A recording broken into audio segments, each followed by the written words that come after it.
Yes, sir, you have a question. What is it? Yeah, Gerald Werike Wanzala from Africa Leadership Institute in the Parliamentary Scorecard Project. Mine is about the principle of separation of powers between the executive and the legislature. Honorable, you realize that today in Uganda, we have a cabinet of about 70 people, and Parliament seems to be fused together with the executive. That Parliament has ignored its mandatory role of legislation and oversight over government. Now, you have promised in your manifesto to uphold the principle of separation of powers. How are you going to go about it? Because it's a serious problem. Yeah.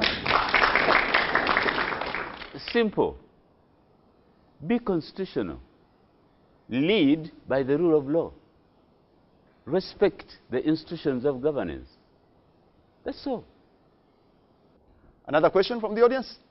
Yes, sir. You had your hand up for some time.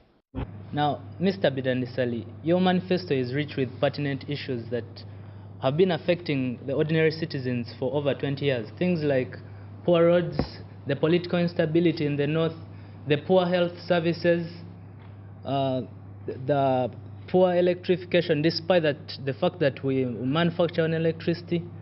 Now, let us fast forward. It's 2011, and you've been elected into the office of the president.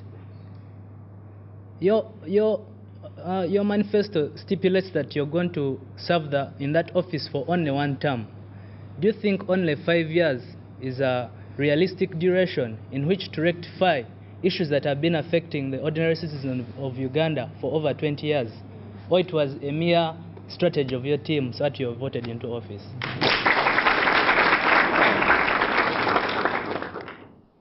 Don't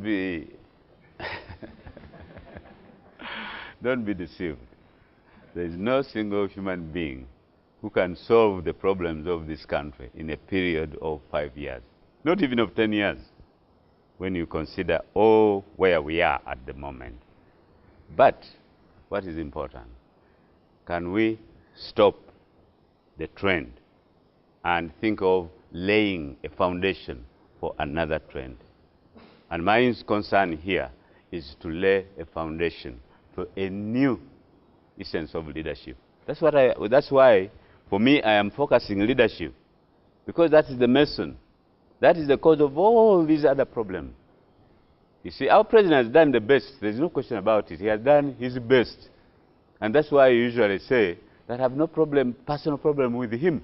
And I'm not like these other fellows who say, as soon as I'm there, he's going to court. That's not the point. The point is that he has led this country as a commander. As a commander. We want a leadership of a politician. A politician leads from the heart. A commander leads from the gun. A politician leads from teamwork. A commander leads by raining instructions. That's all.